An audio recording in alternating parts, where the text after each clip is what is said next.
Pak Benny Ramdhani yang sedianya akan berangkat bersama kami tadi pagi pesawat pertama jam 5.30 dari Jakarta, tapi tadi malam beliau dipanggil Pak Mahfud MD, Pak Menko Polhukam untuk rapat jam 10.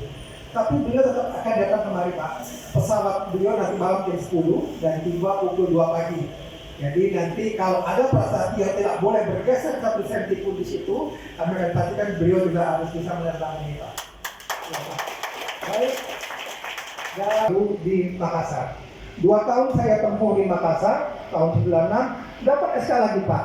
Saya pikir dapat SK pulang ke Jawa, ditaruh lagi ke Manado Pak. Yang ada di benaknya adalah orang-orang yang dianggap bermasalah. Betul?